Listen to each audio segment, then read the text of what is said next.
नफ्सी रब्बी शरह ली सदरी व यस्सिर ली अमरी वहलुल उक़दतम मिन लिसानी यफ़क़हू क़ौली। बिस्मिल्लाहिर्रहमानिर्रहीम। अस्सलामु अलैकुम वरहमतुल्लाहि वबरकातुहू। मेरा आज का अनुमान है हसद की सज़ा।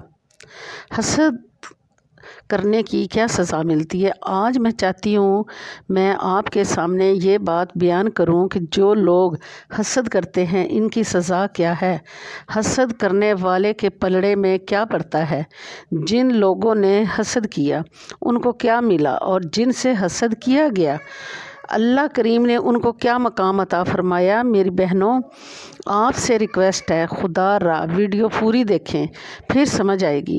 सही बुखारी की हदीस है कि इन बेईमान काफरों ने नबी पाक सल्लल्लाहु अलैहि वसल्लम पर जादू कर दिया। अब मेरे नबी बहुत परेशान हैं, किसी काम करने को दिल नहीं कर रहा। एक दिन आका अलैहिस्सलाम सोए हुए थे, दो फरिश्ते आए, एक सर की तरफ खड़ा हो गया, दूसरा पाँव की तरफ, और आपस में गुफ्तगू करने लगे कि नबी पाक सल्लल्लाहु अलैहि वसल्लम के बाल लेकर उन बालों की गिरहें लगाकर और उन पर जादू करके फ़लाँ कुएं में फ़लाँ पत्थर के नीचे दबा दिए गए हैं। जब आप बेदार हुए तो आपने अम्मा आयशा रज़ी अल्लाह अन्हु को बताया कि मुझे मेरी बीमारी की समझ आ गई, मुझ पर जादू कर दिया गया है, काफरों ने हसद में ये काम किया। अल्लाह ने मेरे नबी हज़रत मोहम्मद सल्लल्लाहु अलैहि वसल्लम को वो मकाम दिया, वो आप सबको मालूम है। जो आप सल्लल्लाहु अलैहि वसल्लम को जो मकाम मिला वो आप सबको मालूम है। नंबर 2, इब्लीस यानी शैतान बेईमान ने हज़रत आदम अलैहिस्सलाम से हसद किया। अल्लाह पाक ने जब हज़रत आदम अलैहिस्सलाम को पैदा किया तो फरिश्तों को हुक्म दिया कि सजदा करें। सब ने फ़ौरन सजदा किया, लेकिन इब्लीस अकड़ गया।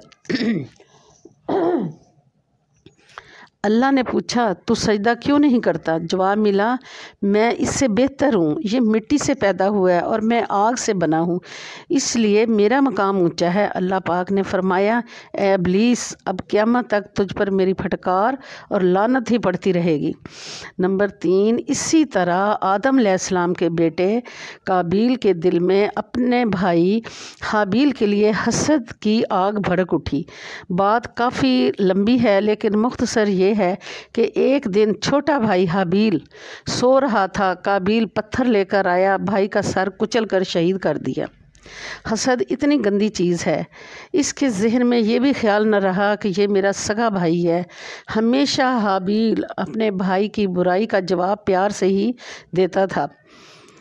हसद करने वालों का ठिकाना जहन्नम है। मेरी बहनों, किसी के अच्छे कपड़े देखकर, किसी का सोना चांदी देखकर, किसी का कारोबार चलता देखकर, किसी की बड़ी बड़ी कोठियाँ खूबसूरत बंगले देखकर, किसी की खूबसूरत गाड़ियाँ देखकर, किसी का बड़ा ओहदा देखकर हसद ना किया करो।